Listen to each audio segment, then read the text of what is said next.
Olá, graça e paz. Esse é o programa Texto e Contexto, um espaço online da Igreja Adventista da Promessa, onde nós conversamos sobre temas de natureza doutrinária e teológica. Eu sou o pastor Eleilton e é uma alegria ter você por aqui.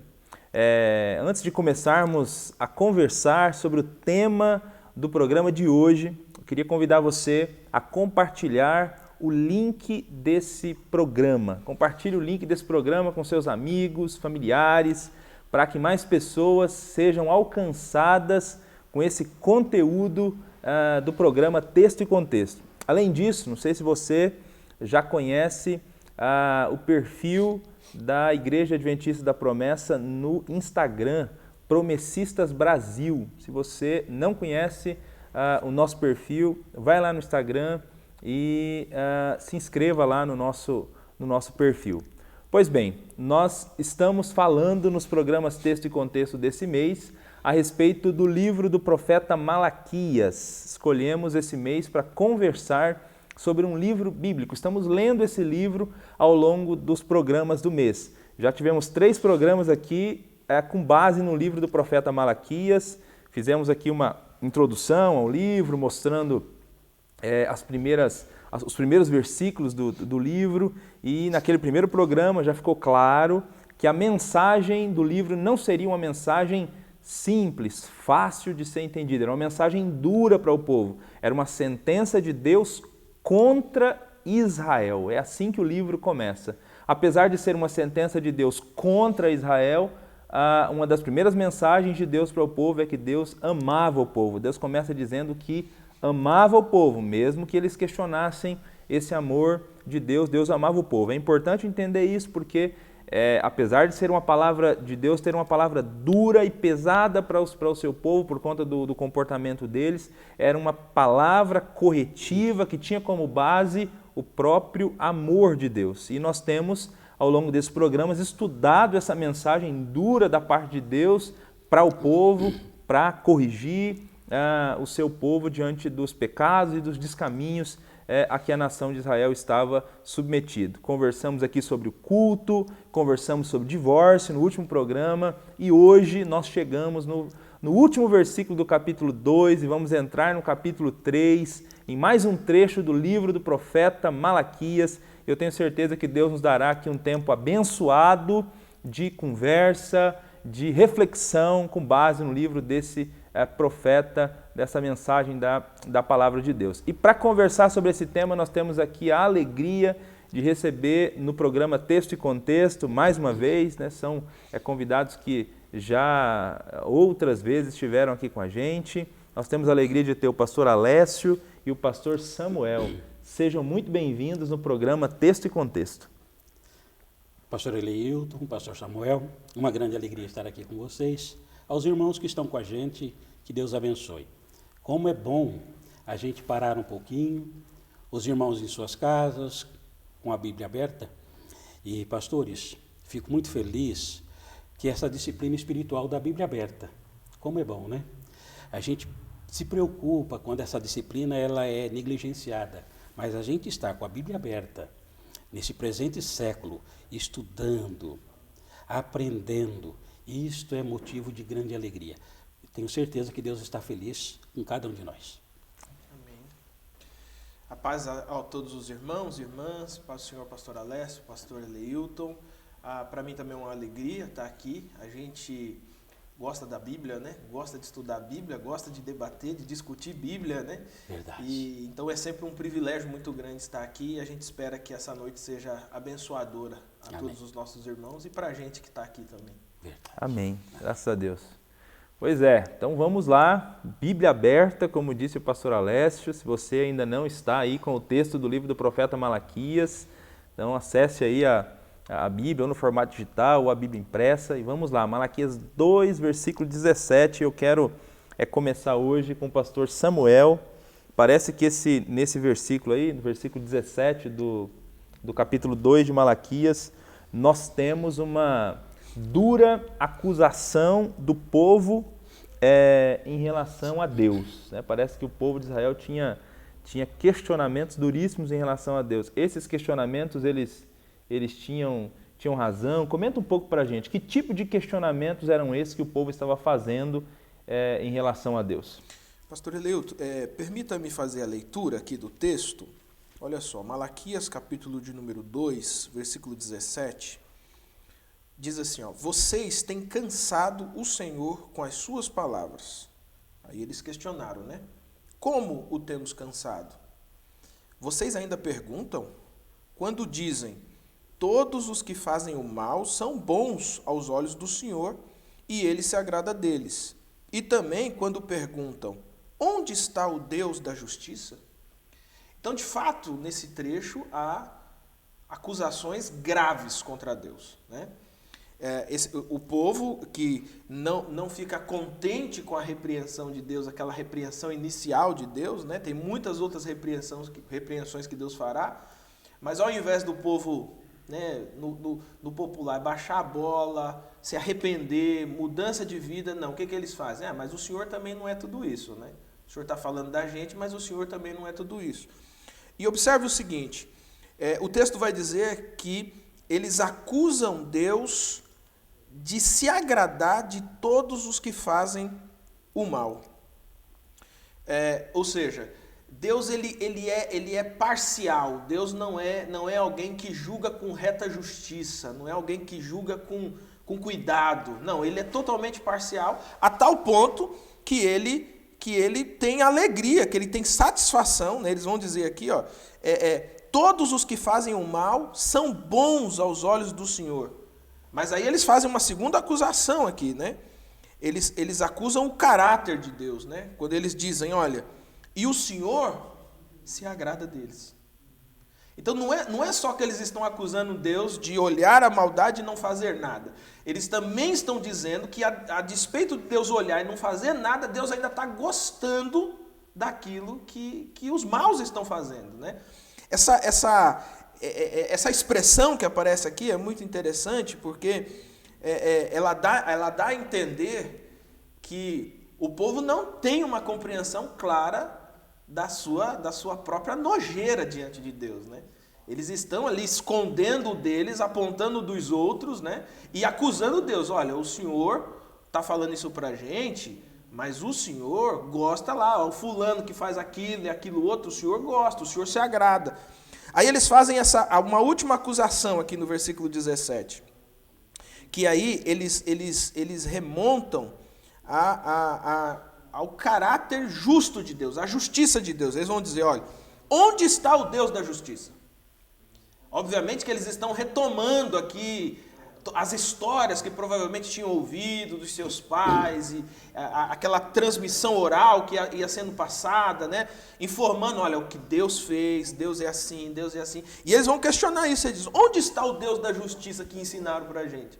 Onde está o Deus da justiça que nós ouvimos falar, né? Ou seja, eles além de tudo estão dizendo que Deus ele é leniente, que Deus é lerdo, que Deus é devagar, né? Ele não é o mesmo Deus justo de antigamente, né? E é justamente disso que Malaquias está falando aqui. Já Malaquias está dizendo, olha, todas as vezes que vocês falam isso, que vocês acusam o caráter de Deus, acusam a justiça de Deus, vocês acusam Deus de ser complacente com o mal e com a maldade, eu quero que vocês saibam que Deus faz assim, ó, de novo esse povo. De novo esse povo. Né? O texto enfatiza isso. Vocês têm cansado a Deus. E o cansado é essa ideia de, nossa, mais uma vez. Aqui também mostra também o caráter longânimo de Deus. O povo que não se emenda, né? Tipo exatamente. Assim, né? O povo que não se emenda. Né? É isso aí. Então, Deus ele está enfadado. Deus está cansado. Assim, eu acho que quando eu faço uma leitura desse texto aqui com um olhar humano, a gente não é tão nem tolerante, nem tão paciente como Deus é, porque aqui já dá... uma vez eu preguei uma série de mensagens nesse livro de Malaquias, eu disse para os irmãos, eu falei assim, não faz isso comigo não, porque eu não tenho essa paciência não. Mas Deus, ele começa com esse amor, né? Ele demonstra esse amor na prática. Olha, vocês estão cansando Deus, mas Deus ainda está falando, Deus ainda está chamando ao arrependimento, Deus ainda está chamando para eles mudarem, para acontecerem mudança na vida deles, né? Mas o que fica claro aqui, evidente, Malaquias está dizendo, olha, vocês estão cansando Deus com a acusação de vocês. Legal, muito bom entender esse texto aí. Você que está nos ouvindo e tem acompanhado esses programas desse mês, acho que já deu para ter uma noção do quanto essa acusação do povo ela é descabida, ela é uma acusação desproporcional, né? Porque só olhar o que Deus já falou a respeito de como esse povo tem vivido e aí acusar Deus dessa maneira, de fato Deus estava enfadado de todas essas acusações. Mas, pastor Alessio, como que Deus responde a essas acusações do povo? Parece que quando a gente entra no capítulo 3, né, nós temos, a continuação, né, desse argumento, e parece que a gente tem, ali nos primeiros versículos, uma resposta de Deus a essa acusação do povo de que Deus não era justo, né, de que ele era imparcial na sua justiça, de que ele é lerdo para agir. Então, como Deus responde às acusações do povo? Pastor Eleilton, quando o pastor Samuel começa a descrever esse cenário, a gente fica pensando assim, é quase que inacreditável, né? Quase que inacreditável a postura desse povo, né? É uma geração extremamente arrogante, cínica, né? Extremamente cínica. Tem todo um comportamento totalmente avesso, totalmente imoral, idolatria, divórcio, enfim, tudo que já foi estudado até aqui, mas eles olham para Deus e acusam Deus. Falam Deus, eles acusam Deus de ser parcial, eles acusam Deus de corrupção, eles acusam Deus de ser omisso, tudo isso. Eles vivem totalmente diferente dos princípios morais de Deus, mas eles acusam Deus. Eles olham para Deus e na arrogância deles, eles vão acusando Deus. Aí Deus começa agora a dizer que as acusações são totalmente levianas, que essas acusações são falsas. E se não é esse amor, se não é esse carinho, olha, Deus já teria destruído há muito tempo. Mas Deus vai deixar claro também que se ele é longânimo, e ele é longânimo, mas que o juízo virá o juízo. E é interessante que esse juízo de Deus, ele é sempre recheado ainda de misericórdia, né? É como diz sempre lá no começo, ele vai tratar de juízo, mas ele vai sempre dizer, olha, eu amo vocês, porque se aqui no início do capítulo 3, aqui nesses versículos citados aqui, ele vai falar sobre a vinda do juízo, mas ainda ele vai mostrar novamente aqui mais um ato da misericórdia dele. Porque no versículo 1 de Malaquias 3, ele vai falar sobre o meu mensageiro e o anjo da aliança. Ele vai falar, sim, de um momento de juízo que virá, mas ainda ele começa com o meu mensageiro. Ele vai trazer uma advertência, e nessa advertência é misericórdia ainda. Ainda ele vai trazer misericórdia, ainda ele vai trazer mais uma voz de alerta, né? Então vamos dar uma olhadinha aqui no texto. Malaquias 3:1 diz assim, e eis que eu envio o meu mensageiro, que preparará o caminho diante de mim, que de repente virá ao seu templo o Senhor, a quem vós buscais, e o anjo da aliança, a quem vós desejais, e eis que ele vem, diz o Senhor dos Exércitos. Vamos fazer aqui 2 destaques, né, desse primeiro versículo, como já disse, o meu mensageiro e o anjo da aliança. Vamos só recapitular então. Deus está sendo acusado, as acusações são terríveis. Ele deixa claro que ele está no controle da história, que todas as acusações são infundadas, são levianas, e que no momento certo ele iria agir definitivamente para punir o pecado do povo. O mensageiro citado aqui em Malaquias 3:1 se refere provavelmente a João Batista, né? Esse João Batista, esse mensageiro é que eu digo que é mais um ato de misericórdia, porque enquanto o povo está ali, sendo insensível à voz de Deus, antes de vir esse juízo, lá vem misericórdia de novo, porque Deus vai enviar novamente João Batista com uma voz de advertência. Esse povo é um povo de dura cerviz. Como disse o pastor Samuel, com toda a propriedade, é um povo com um coração que tenha a petulância de olhar para Deus e condenar Deus. Mas lá vai Deus novamente no seu ato de misericórdia. Então me permita ler, por gentileza, Malaquias 4, verso 5 e também Mateus 11, os versículos 12 a 14, para que a gente veja aqui que o mensageiro citado em Malaquias 3,11 se refere a João Batista. Deixe-me ler aqui, por gentileza, Malaquias 4,5. Diz o texto: E eis que vos enviarei o profeta Elias, antes que venha o grande e terrível dia do Senhor. E Mateus 11, 12 a 14. E desde o dia de João Batista até agora, se faz violência ao reino dos céus, e pela força se apoderam dele. Porque todos os profetas e a lei profetizaram até João, e se quereis dar crédito, é este o Elias que havia de vir. Então, o Evangelho deixa claro que João Batista é o Elias profetizado. João Batista é o Elias que havia de vir. João Batista viveu, então, para cumprir o chamado de Deus. Ele é o precursor do Messias e, como tal, ele pregava a mensagem de arrependimento, né? Arrependei-vos, porque está próximo o reino de Deus, sempre chamando aquela geração para que se arrependesse, para que se convertesse. E claro que o anjo da aliança de Malaquias fala-se do próprio Cristo. Malaquias, lá nos versículos 2 e 4, fala que o Cristo, ele viria para purificar o seu povo, né? Então vamos ler aqui os versículos 2 a 4 de Malaquias 3, voltando ali um pouquinho, por gentileza, diz assim, os versículos citados dizem assim: Mas quem suportará o dia da sua vinda? E quem subsistirá quando ele aparecer? Porque ele será como o fogo de ourives e como o sabão dos lavandeiros. E assentar-se-á como fundidor e purificador de prata, e purificará os filhos de Levi, e os refinará como ouro e como prata. Então o Senhor trará oferta em justiça, e a oferta de Judá e de Jerusalém será agradável ao Senhor, e como nos dias antigos e como nos primeiros anos. Muito bem. Então aqui nós temos a imagem do fogo de ourives e de potássia, do sabão, né? Dos lavandeiros.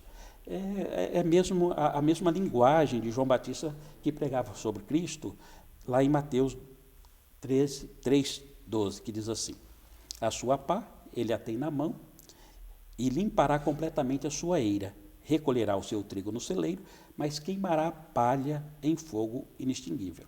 Então, se a gente pode sintetizar esses dois versículos, a mensagem aqui fica explícita, aqui nesse trecho das Escrituras, é que Deus é um justo juiz, que ele é imparcial, que ele é incorruptível, que ele julga corretamente e que no tempo certo ele julgará o perverso e que ninguém deveria se enganar disso, que ninguém se engane, que ninguém se engane. Ele é justo juiz, ele é imparcial, ele é incorruptível, ele julga corretamente e no tempo certo ele iria julgar os perversos. Muito bom.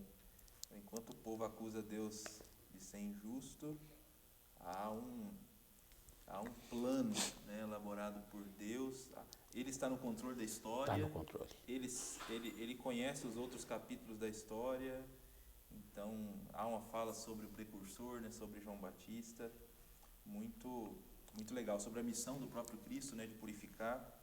E parece que olhando para o versículo 5 de Malaquias 3, parece que realmente o povo estava precisando desse que viria, né, para purificar como ourives, né, para lavar com o sabão, né, da lavandeira, porque o povo parece que não o comportamento, né, do povo está desajustado, né?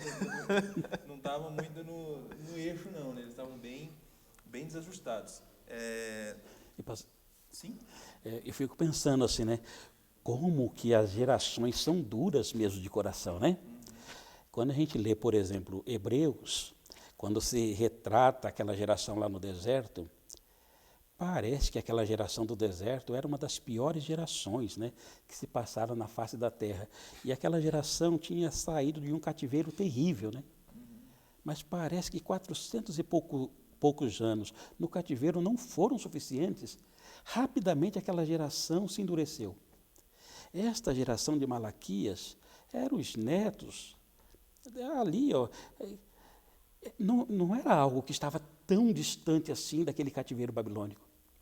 Não era algo que já fazia tantos séculos passados. Era algo que ainda estava no consciente do povo. Mas esse povo, como o pastor Samuel disse assim, com muita propriedade, esse povo era extremamente ímpio. Era inacreditável. Como foi explicado aqui no programa passado, o pastor Alain, ele usou uma definição com muita propriedade, né? Eram cínicos, né? Inacreditável, né? Assim, ó, algo que aconteceu tão recentemente, como disse C.S. Lewis, que o sofrimento é o megafone de Deus para falar ao coração do povo, né? Mas mesmo os sofrimentos mais terríveis, 430 anos do Egito, 70 anos na Babilônia, mesmo assim, esses períodos não foram suficientes. Aí agora Deus, que conhece a história, está dizendo assim, ó, vocês estão, mesmo assim vocês estão endurecidos, mas eu tenho o controle. Ainda vem juízo sobre vocês. Eu vou usar de misericórdia como precursor. Virá Elias, virá João Batista. Eu vou usar de misericórdia ainda como eu sempre uso, mas não se engane, o juízo vai chegar. Sabe o que é interessante? O senhor falou de 400 anos, né? Como que o povo passa 400 anos e parece que não aprende a lição. Só que se a gente olhar, por exemplo, a própria saída do Egito, esse povo está agarrado no Senhor quando cai a última praga, mas 5, 6 meses depois eles já estão dançando em torno de bezerro, né? Inacreditável, né? Inacreditável, mas quando a gente lê, por exemplo, essa trajetória do povo no Antigo Testamento, na verdade eu acho que ela exacerba essa misericórdia, essa graça de Deus, porque é um povo insuportável, né? Veja que o Moisés não aguentou, o Moisés não chamava o seu povo. Esse povinho aí que o Senhor me meteu nessa confusão aí, esse seu povo, olha como está, né? A gente pega o livro de Juízes, né? São um recorte ali de 200 anos da história depois de sair do Egito, atravessou o Jordão, ou seja, é uma outra geração, aquela geração já morreu no deserto, é outra geração, e é uma gangorra, é um sobe e desce.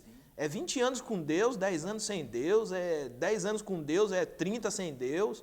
E é de fato inacreditável. Você olha e fala, como que eles conseguiam viver assim, dessa forma, né? Mesmo sofrendo todos os tipos de alertas, de juízos, e mesmo assim, tem uma expressão que um professor meu usava, que ele dizia assim, que o povo sofria, apanhava e gostava, né? Porque o Egito, eles estão saindo, passou alguns dias que eles saíram do Egito, eles já estão querendo voltar para comer a cebola, né? Agora falando especificamente dessa geração, então só mais uma vez, né, mais uma palhinha que aparece no livro do profeta Malaquias dos pecados do povo, né? Parece que os versículos 5 e 6 de Malaquias capítulo 3 apresentam para a gente mais uma vez uma fotografia de como o povo estava vivendo.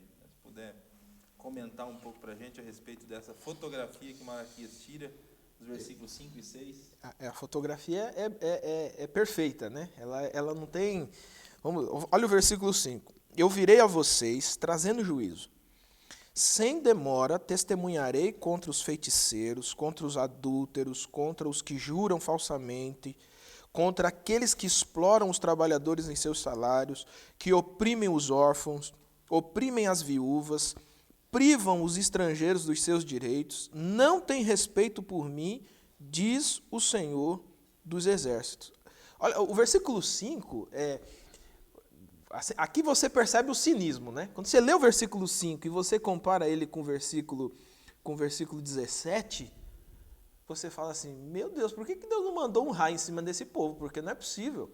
Eles estão acusando Deus de ser leniente. Então, aqui Deus está falando assim, então, mas e no meio de vocês, o que está acontecendo? Porque era o questionamento, né?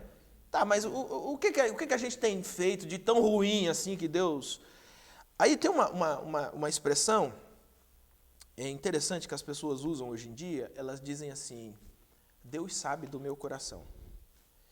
Aí uma vez conversando com um pastor assim de mais idade, ele falou assim, sabe uma coisa que me assusta? As pessoas dizem assim, Deus sabe do meu coração. E eu penso, e isso não te assusta? Porque qual que é a ideia? Geralmente quando as pessoas falam Deus sabe do meu coração, é porque ele está escondendo alguma coisa, ele está meio fugindo por uma tangente.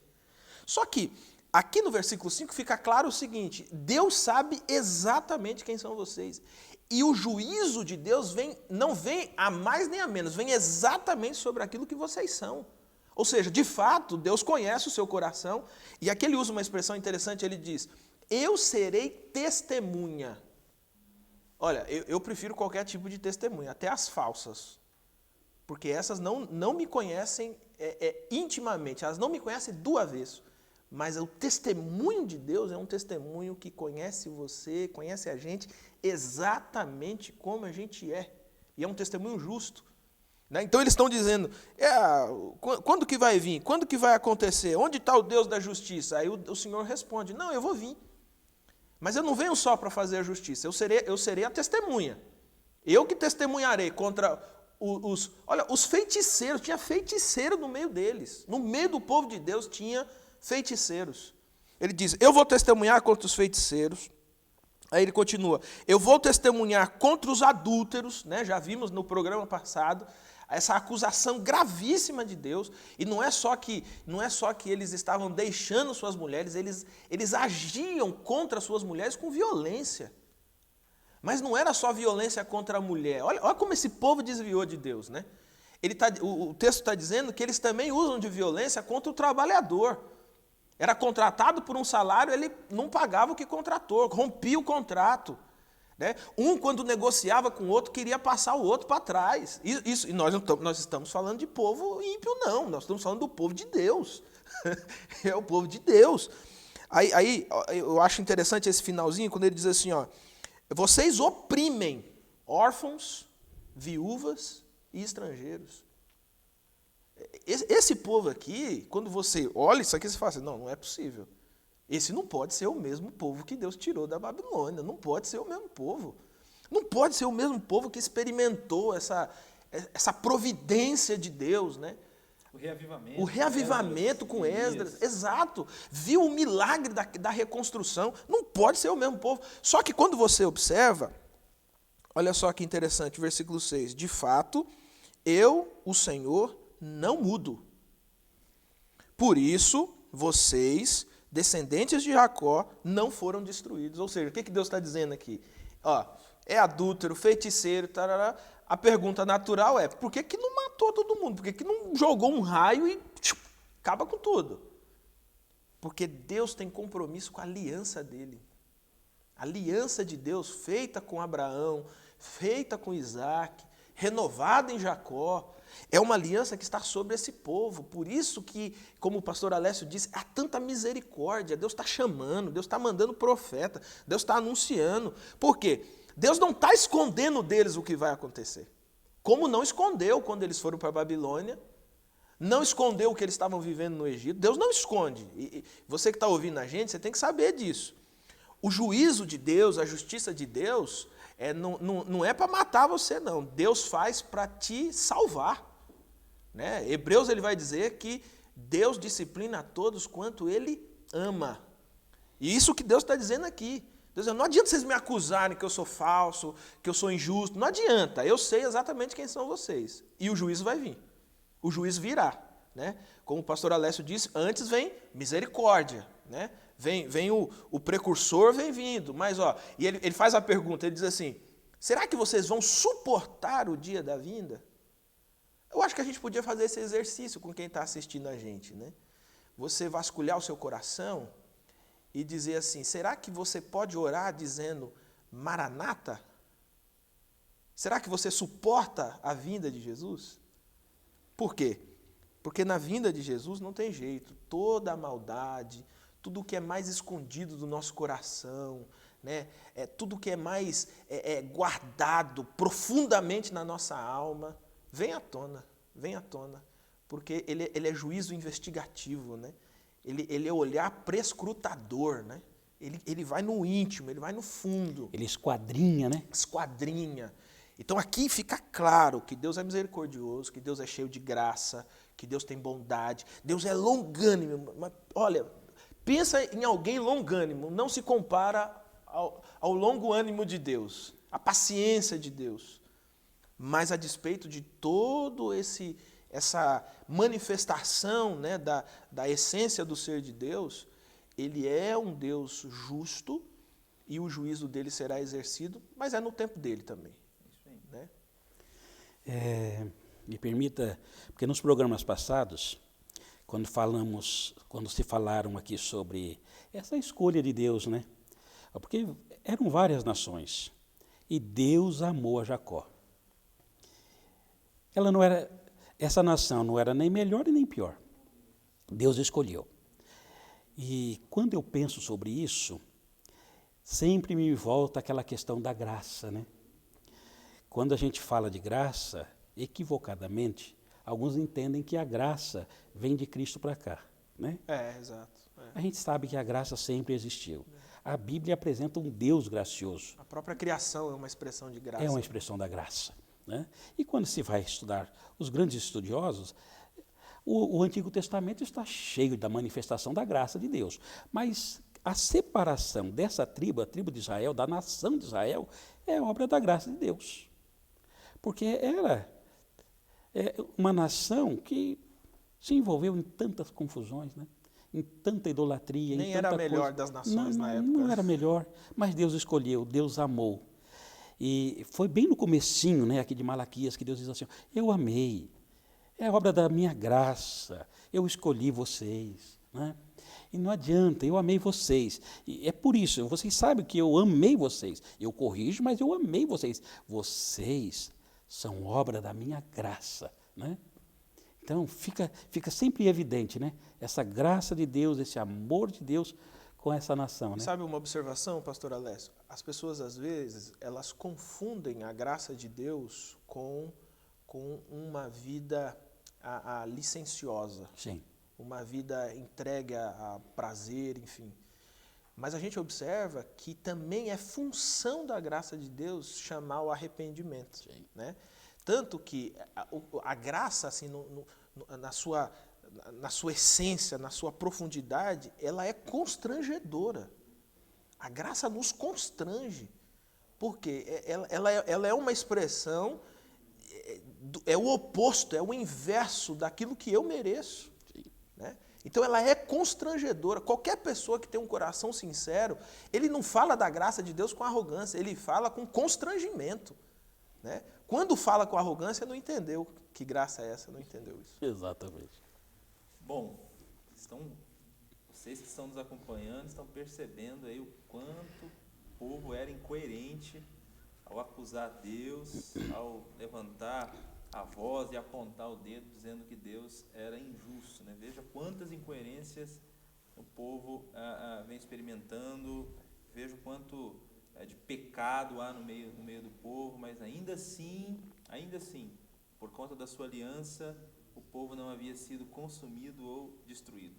Na sequência aqui, Deus vai continuar mostrando essas incoerências, e parece que Deus vai, depois de ter tirado já essa foto geral, né, que o pastor Samuel apresentou para a gente aqui, né, de maneira muito clara, então Deus agora vai falar de uma questão específica, um pecado específico que a nação estava cometendo. E ele fala, inclusive, em roubo, quando ele vai falar sobre esse pecado. Eu queria que o pastor Alessio falasse um pouquinho para a gente essa acusação que Deus faz, dos versículos 7 até a primeira parte do versículo 10 de Malaquias 3. Muito bem. Nesse trecho nós temos uma acusação de roubo, né? Eu gostaria de ler aqui os versículos para a gente poder comentar. Se os irmãos puderem nos acompanhar em suas casas, por gentileza.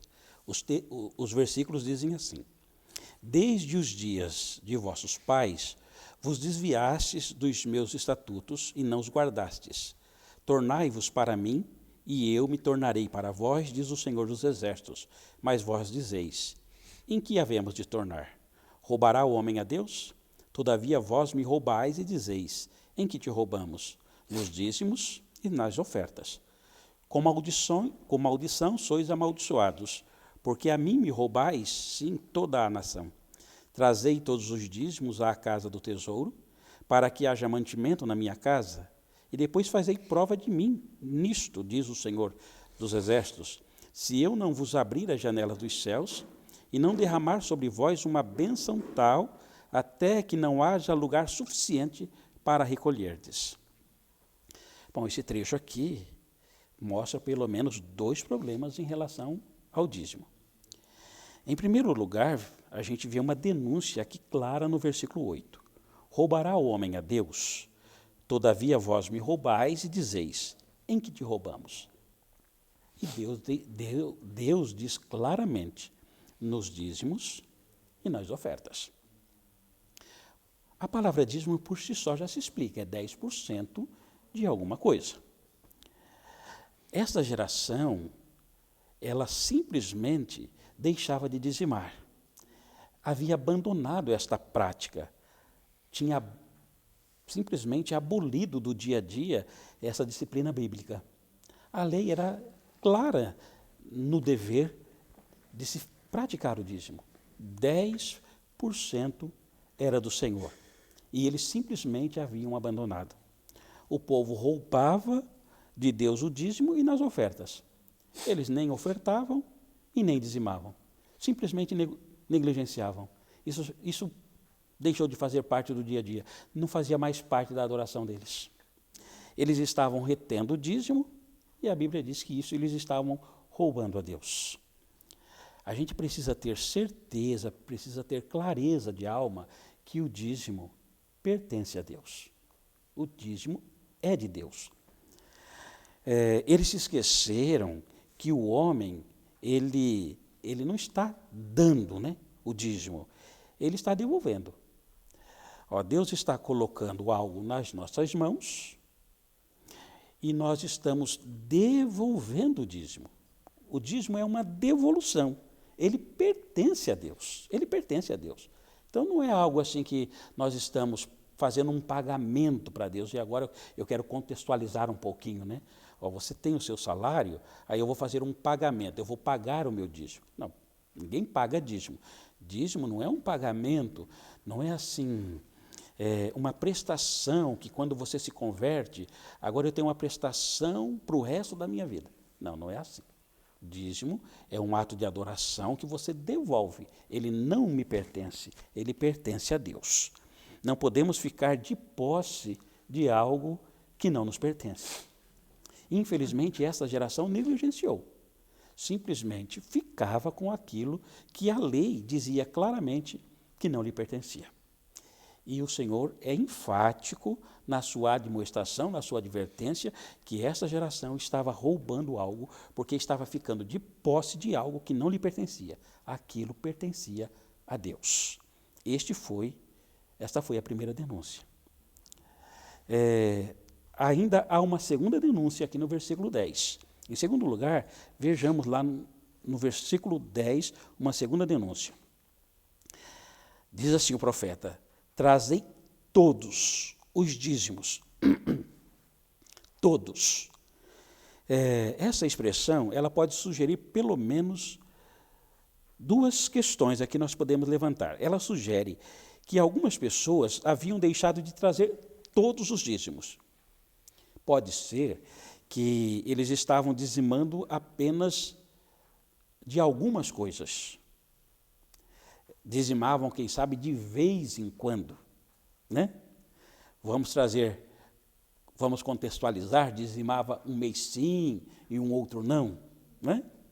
Pode ser que seria isso, mas ali a ordem é clara, é todos os dízimos. Para que fique mais claro para a gente, seria assim, é todo mês, todos os meses. Não pode ser, esse mês eu vou dizimar, eu estou a fim de dizimar, eu dizimo. Não, esse mês eu não quero dizimar, eu não dizimo. Não, não é isso. O mandamento é para que seja dizimado de todo o ganho, todos os dízimos. Mas a segunda possibilidade é que no hebraico também pode ser dá margem para o entendimento que seja assim, o dízimo completo, o dízimo integral. Seria mais ou menos assim, você ganha R$1.000, o dízimo total é R$100. Você não pode fazer R$80, é 10%. E tinha gente que dava um jeitinho.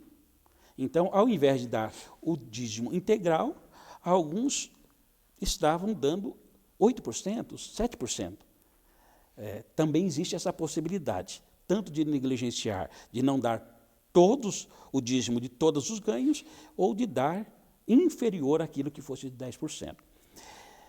Eles sempre arrumavam um jeitinho de poder tentar passar Deus para trás. Muitas pessoas, eles estavam pensando que, enganando o sacerdote, eles estavam enganando Deus. Então, vamos contextualizar assim, algumas pessoas, eles pensam que enganando a igreja, eles enganam Deus. Eles não enganam Deus. Deus não se deixa enganar. Isso é um erro terrível. Deus não se engana. Obviamente que tanto lá nesse tempo de Malaquias quanto hoje, agir desta forma, não dizimar, dizimar eventualmente, deixar de dizimar todo o dízimo, dizimar de vez em quando, ou dizimar aquém dos 10%, tanto neste período quanto hoje, as consequências são as mesmas. Com maldição sois amaldiçoados.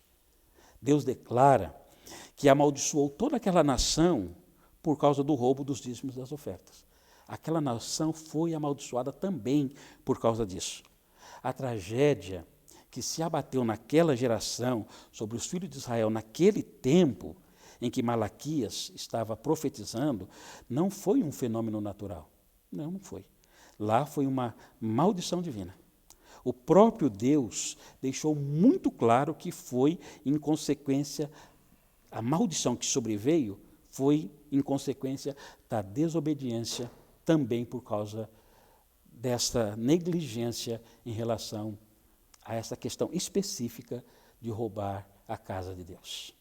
Eles estão sofrendo, eles estão experimentando consequências práticas desse pecado, né, de não dizimar, né? Parece que tem alguma coisa ali a ver com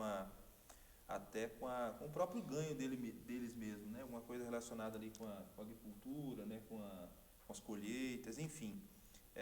Talvez os versículos de 10 a 12 ajudem até a clarear até um pouco mais a respeito dessas consequências que eles estão sofrendo por conta do pecado. Sim. Do pecado de não estar dando o dízimo, né? E aí na sequência do texto tem aquele famoso trecho em que Deus diz: fazei prova de mim, né? diz o Senhor, né? Inclusive muita gente usa esse texto para com a ideia, né, de que esse texto é uma margem para que a gente coloque Deus na parede, né? Tem muitos pregadores da prosperidade que usam esse texto para fazer as pessoas darem grandes somas de dinheiro, né? E se você fizer isso, você pode colocar Deus na parede, que Ele vai te dar. Ele está dizendo aqui. Ele está dizendo, e se Ele não der, enfim. Será que a gente eu pode rasgo usar a esse Bíblia, texto? eu jogo a Bíblia fora. Será que a gente pode usar esse texto como como contendo um princípio para colocar Deus na parede, né? Como entender esses versículos aí do 10 até o 12? Né? Obviamente não, né? Primeiro que eu acho que colocar Deus na parede é algo que o ser humano não tem condição alguma de fazer. Já começa por aí, né? Segundo, isso que muitas vezes, como você bem disse, né, usado por alguns pregadores e tal, às vezes para acuar as pessoas, na verdade não é uma prova de Deus, é uma tentação a Deus, né? Essas pessoas confundem isso, né? E elas acabam tentando, elas cometem um pecado contra Deus, porque Deus ele não pode ser tentado. Mas veja só, obviamente que esse texto ele é descaracterizado para dar essa ideia, né? se descaracteriza o texto para dar essa ideia de que é para encostar Deus e pode. Rapaz, eu já vi um que você tem que ameaçar Deus. Já vi, cara. Já vi assim, você fala assim, não, deixa eu voltar para ver se foi isso mesmo que eu ouvi. E é isso mesmo, tem gente que é corajosa de não só ensinar, mas de praticar esse tipo de coisa. Só que o texto não está falando disso. O texto está justamente dando resposta a esse trecho que o pastor Alessio acabou de explicar para a gente. Ó, se eles estão debaixo da maldição de Deus por causa da desobediência deles, e eu achei muito interessante essa ênfase, né, que o senhor deu, não é um fenômeno natural. Não, eles estão debaixo do escrutínio de Deus, estão debaixo da maldição de Deus. Como que a maldição de Deus a maldição por causa da desobediência, como que a maldição de Deus é tirada? Quando o pecador se arrepende e passa a ser obediente. Né? Então veja, o texto, na verdade, ele está falando, ele se refere a esse fato. Olha, se vocês mudarem o que vocês estão fazendo e vocês voltarem para a obediência, o que está prometido se vocês fossem obedientes? Né? Aí a gente volta lá atrás, as bênçãos e maldições. Né? Serão abençoados se fizerem isso, isso, isso. Eu vos amaldiçoarei se vocês fizerem isso. Veja, não é o diabo que está falando, é Deus. E aí, pastor Eleilton, eu gostaria de enfatizar também para o nosso, quem está assistindo, acompanhando a gente nesse momento, o diabo não amaldiçoa ninguém e nem abençoa. Quem tem o poder de abençoar e amaldiçoar é Deus, e ele não amaldiçoa e nem abençoa coisa. Deus abençoa pessoas, e Deus impõe juízo sobre pessoas. Isso é óbvio, pastor Alessio, que a gente lê isso e falar esse tipo de coisa está um pouco fora de moda, né? A gente até corre o risco de ser constrangido, né, por conta disso. Mas o que a Escritura está deixando claro é isso. Exatamente. Ela está deixando claro, olha, vocês agiram com desobediência. E veja, aqui provavelmente ele está se referindo a colheita que não estava acontecendo, né? O fruto não estava sendo produzido. Então, eles estão caminhando para uma verdadeira miséria, e aqui é até interessante, porque é como se Deus também fizesse um contraponto. Né? Olha, vocês estão retendo tudo. E como é que está a vida de vocês? Viu como vocês estão? Né? Lembrando do texto, é saco furado. Vocês pegam aqui e vai embora. Agora, façam o que é correto. Arrependam-se do pecado de vocês e voltem para a obediência. Aí vocês vão ver. Vocês vão ver o que eu vou fazer. E aqui, na verdade, é um desafio que Deus lança para Ele mesmo. Não, ele já disse aqui, ó, no versículo 6, ele acabou de dizer que ele é um Deus que não muda. Se Deus não muda, a bênção, a obediência colhe aqui, a desobediência colhe ali. Né? E aqui nós nem estamos falando de causa e efeito. Isso aqui não é causa e efeito, isso aqui não é causuísmo. Né? Isso aqui é parte do relacionamento de Deus com o seu povo. Né? E aí o Senhor vai deixar claro para eles, olha, eu vou abrir as janelas, eu vou abençoar vocês, eu vou abençoar com chuva, vocês vão colher, vocês vão fazer... Agora, uma vez conversando desse texto, um irmão na igreja, nossa aqui de Vila Medeiros, né? Ele me explicou um negócio que eu quero compartilhar com vocês e com os irmãos. Ele é um marceneiro, entendido do trabalho de madeira e tal. Ele diz assim, pastor, porta tem maçaneta dos dois lados. Janela só abre por dentro. Na hora eu falei, irmão, um dia eu vou copiar esse negócio, você já sabe que eu estou falando porque o senhor me explicou. Mas a explicação é válida. Quem abençoa só pode ser Deus. Não tem como a fonte de bênção vir de outro lugar. Por quê? Porque só Deus abre a janela. A janela só abre do lado de dentro. Não adianta você esmurrar a janela do lado de fora para ela ser aberta. Não adianta empurrar na parede. Não adianta. A janela só abre do lado de dentro. Porta abre dos dois lados, mas janela só abre do lado de dentro. Só quem está do lado de dentro abre para acolher o que está do lado de fora. Então, veja, aqui o Senhor deixa claro para a gente que aquilo que eles querem viver de fato só é possível ser vivido se eles caminharem na obediência. Não tem jeito. Então, assim, não adianta a gente dar um de Jacó, né? Não muda o coração, mas quer ser abençoado, né? Não muda a vida, mas quer ser abençoado, né? O Senhor me abençoa, me abençoa. Tem gente que fala que tem que lutar com anjo até, né, para ser abençoado e tal. Mas não é assim que a bênção de Deus funciona. A bênção de Deus não é uma dádiva humana ou uma dádiva da pressão humana.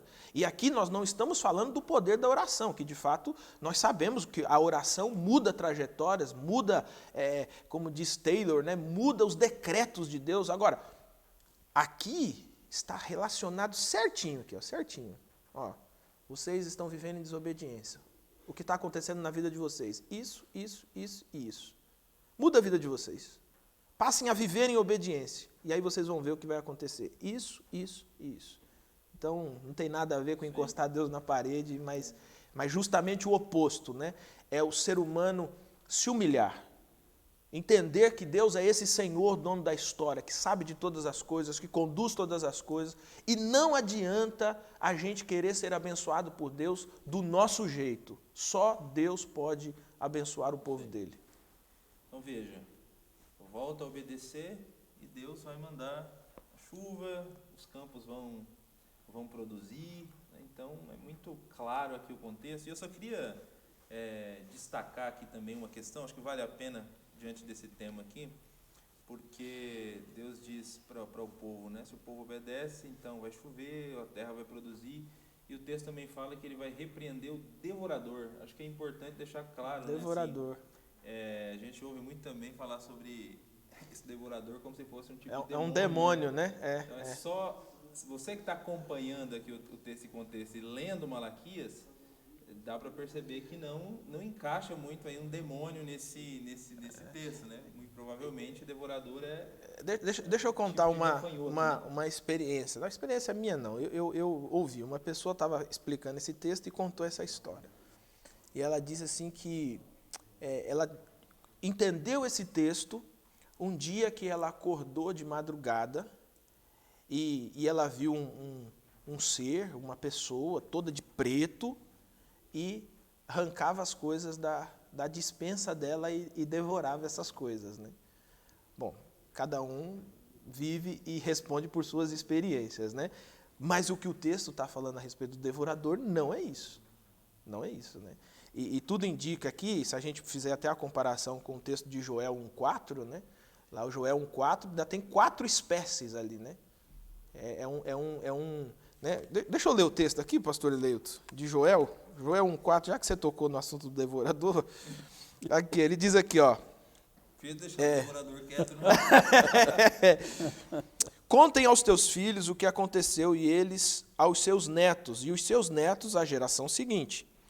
Aí ele diz, o que o gafanhoto cortador deixou, o gafanhoto peregrino comeu, o que o gafanhoto peregrino deixou, o gafanhoto devastador comeu, o que o gafanhoto devastador deixou, o gafanhoto devorador comeu. Olha, tem 4 espécies de devorador aqui que aparecem, né?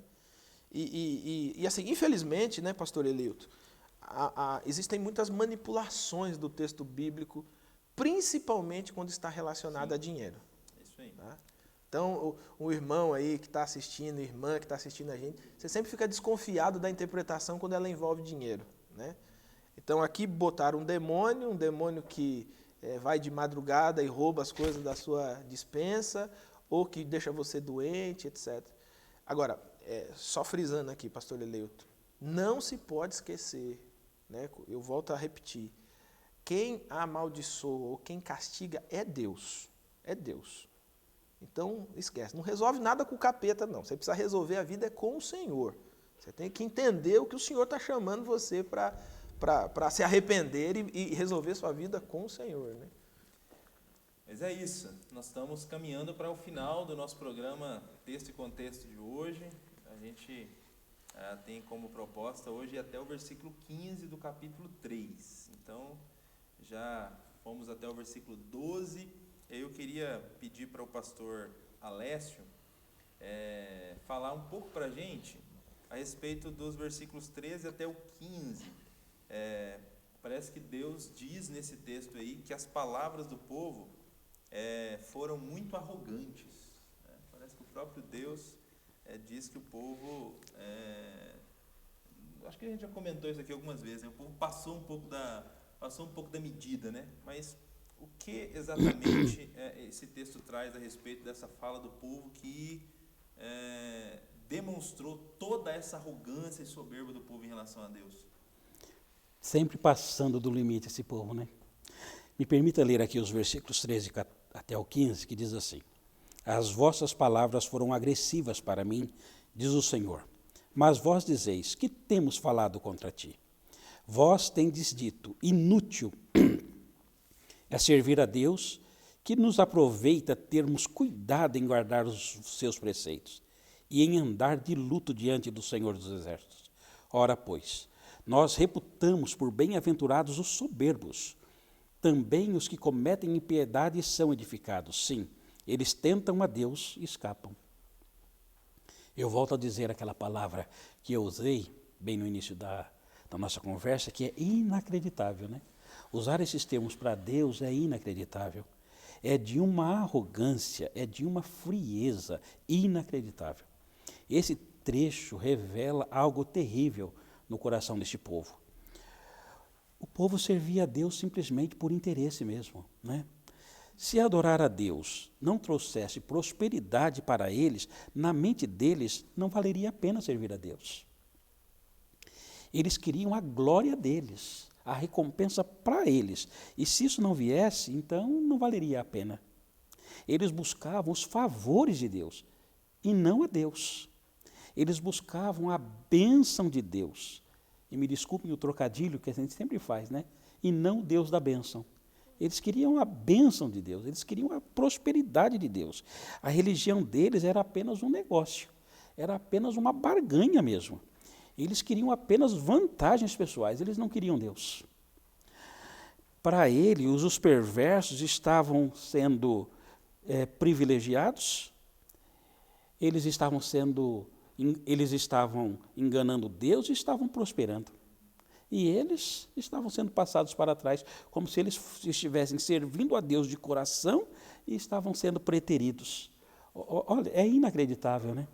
Na verdade, eles não guardavam os preceitos de Deus e nem se quebrantavam diante de Deus. Essa é a realidade. Eram cínicos. Eles não amavam a Deus, mas eles eram a si mesmos. Não buscavam a piedade, mas eles buscavam o lucro. Não adoravam a Deus. Na realidade, eles adoravam o dinheiro. O coração deles era um coração perverso. Quanta incoerência desse povo. Quanta incoerência. Talvez o trecho de hoje pudesse ser resumido como o trecho das grandes incoerências. Em relação a Deus. E ainda querendo desafiar a Deus e usar a palavra arrogantes em relação a Ele. Mas é isso. Nós estamos caminhando para o final, como a gente disse. Eu queria pedir para os nossos convidados, para que cada um deles, de maneira objetiva e direta, deixassem para aqueles que estão nos acompanhando até agora, uma lição que a gente pode tirar desse trecho que nós estudamos hoje, né, para que você que nos assiste em casa possa refletir e pensar um pouco a respeito dessa lição presente no texto. Então, vou até usar uma expressão que o pastor Samuel usa nos programas da escola bíblica, né? Faz numa martelada, numa martelada essa fala final aí de uma lição específica desse texto. Vou começar com o pastor Samuel e depois o pastor Alessio também, por gentileza, traga essa lição aí específica para os nossos ouvintes. Hoje o nosso desafio era até o versículo 17, né? Ou até o versículo 15. Hoje era até o 15. Até o versículo 15. O 15. Porque eu queria ressaltar aqui uma expressão que aparece aqui, nesse capítulo 3, que é Deus dizendo assim, ó, quando eu agir, vocês verão a diferença entre o justo e o injusto. Às vezes, ou nem sempre, nós conseguimos compreender as ações de Deus, os feitos de Deus, os atos julgadores de Deus. Mas deixa eu te dizer, meu irmão, minha irmã, você precisa aprender a confiar no caráter de Deus, a confiar em quem Deus é. E ainda que as circunstâncias à sua volta sejam temerosas, confie em quem Deus é.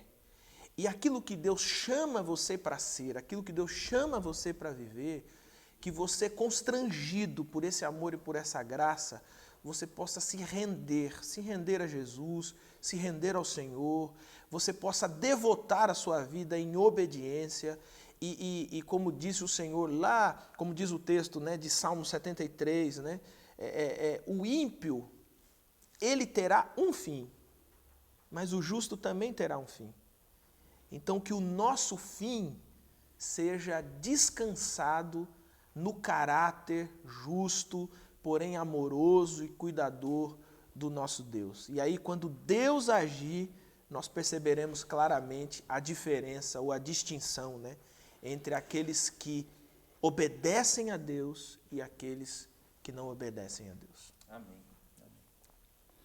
Queridos irmãos, quando a gente olha para Malaquias capítulo 3, ali foram listados muitos pecados.